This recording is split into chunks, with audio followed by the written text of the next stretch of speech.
Attorney জেনারেলের যে submission সেটা ছিল দীর্ঘ একটা আন্দোলনের, জুলাই আগস্টের আন্দোলনের বর্ণনা। এই বর্ণনার সাথে আমাদের কোনো দ্বিমত নাই। আমার প্রশ্ন হইল যে এইখানে আবেদনকারী মেহেদী হাসান চৌধুরী কতটুকু ইনভলভ, আদৌ ইনভলভ কিনা। আমার ইচ্ছা ছিল যে এখানে সে বিন্দুমাত্র ইনভলভ না। তো তারা একটা সাইটেশন কোর্ট করছে যে তারা প্রেস কনফারেন্স করে বলছে যে এই গুলিগুলো পুলিশ করে না, থার্ড পার্টি করছে। আমি বলছি হ্যাঁ এটা ট্রু, যেখানে সবগুলি যে পুলিশ করছে তা না, থার্ড পার্টিও করছে। এই সমস্ত বিষয় নিয়ে তারা, এবং সে ধরা পড়ছে কোথায়, সরকারের অ্যাটর্নি জেনারেল একটা সাবমিশন ছিল যে ঝিনাইদহ থেকে ভারতে দেশত্যাগের উদ্দেশ্যে ঝিনাইদহ গেছে। তো বললাম যে আমি তো গেছি অন্তত বহুবার, এদের চেয়েও বেশি আমি গেছি, রাত 2টার সময়ও গেছি। তো এই ঝিনাইদহ যাওয়ার অর্থই না যে এটা ভারতে এসে চলে যাবে। এই সমস্ত কিছুর পরে কোর্ট বলল,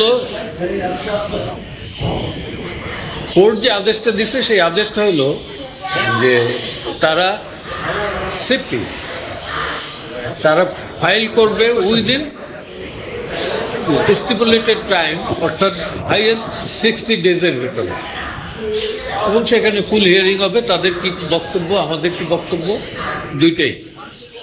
এবং আলটিমেট হাইকোর্টের যে অর্ডার সেটা স্টে করছে। সেটা হচ্ছে যে আগে ছিল গণগ্রেপ্তার, এখন হলো গণমামলা। তো গণগ্রেপ্তার মামলা হলে পর তো গণমামলা হলে পরে গণগ্রেপ্তার হবে, এবং এর ভিকটিম আমিও ছিলাম, এবং সেটাও বললাম যে আমি ভিকটিম ছিলাম এবং আমি বেল পেয়েছি। এবং সেখানে অ্যাটর্নি জেনারেলের office, particularly additional attorney general mister Abdul Jabbar Bhuiyan, তিনি কোর্টে দাঁড়াই বলছেন যে আমাদের কোনো আপত্তি নেই, অর্থাৎ সরকারের কোনো আপত্তি নেই, আমি বেল পেলে পারি। তো সেটা আমি কোর্টকে বলছি যে আমি তো ছিলাম, এ আছে 84-এ 156 অ্যাকিউজডের ভেতর, আমি ছিলাম 180-র ভেতরে 94-এ। এই হলো পার্থক্য। তো এখনো যে মামলা কমছে আমি দৃশ্যমান আমার কাছে না, মামলা চলছে গণহারে, এবং একই স্ক্রিপ্ট, চোখ নষ্ট হয়ে গেছে, পা নষ্ট হয়ে গেছে, অথবা মারা গেছে একজন, গুলি লাগছে একটা, কিন্তু এর পেছনে শতাধিক 200, 300, 500 লোক ইনভলভ। এটা ওনারাই ব্যাখ্যা দিতে পারবেন ভালো। আমি যেটা বুঝি যে ডক্টর ইউনূস মিনুয়েল বোধহয় রিয়েলাইজ করছেন যে এই সংশোধন এগুলো করা ঠিক হবে। উনি গতকালকে আমি একটা সোশ্যাল মিডিয়ার দেখলাম, উনি বলছেন যে রাজনৈতিক দল যদি সংস্কার না চায় তাহলে নির্বাচন দিয়ে আমি চলে যাব। আক্ষেপের ইসে শুরু বলুক আর অভিমানের সুরে বলছেন এটা, এবং দিস দ্য রিয়েলিটি। এই গভর্নমেন্টের প্রাথমিক দায়িত্ব এবং একমাত্র ডিউটি হচ্ছে নির্বিঘ্নে লেভেল প্লেইং ফিল্ডে একটা নির্বাচন দেয় এবং গণতান্ত্রিক পদ্ধতিতে সেই সরকারের কাছে ক্ষমতা হস্তান্তর করে। Nothing else. এই সরকারের কোনো দায়িত্ব এবং কি বলবো যে রেসপন্সিবিলিটি নাই, লায়াবিলিটিস আছে অনেক। কোথাও হচ্ছে বোধ, এবং হইলে পরে আমাদের নলেজ আসলে পরে সেটা আমরা আবার কোর্টের আদালতের ইসে আনবো। হচ্ছে, কারণ এত গণহারে হচ্ছে যেটা অকল্পনীয়। এবং আমার মনে হয় যে বাংলাদেশ স্বাধীনতা যুদ্ধের পরে এবারই সর্বপ্রথম এই গণহারে মামলা হচ্ছে।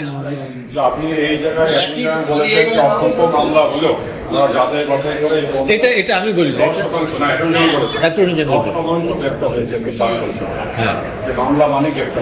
এখন এইটা ওনারা বলতে পারেন, কারণ ডেটা আমি বলি না।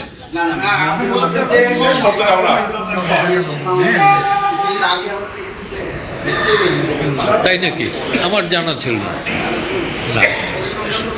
পরিসংখ্যান যদি তাই বলে 16 বছরে যদি হয় আর এইখানে 3 মাসের, সেইটা কি সেম?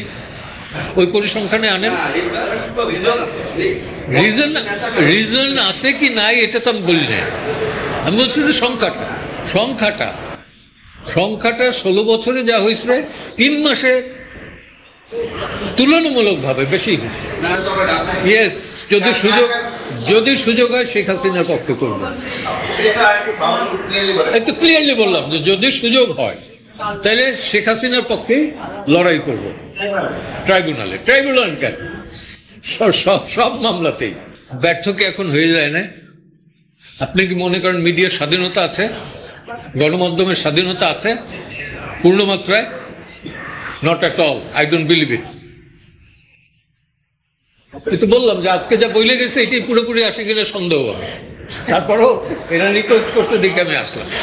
হ্যাঁ, এবং আমি চাই না যে আপনারা বিপদে পড়েন। আমি আবারও বলি আমি আছি নিপীড়িতের পক্ষে।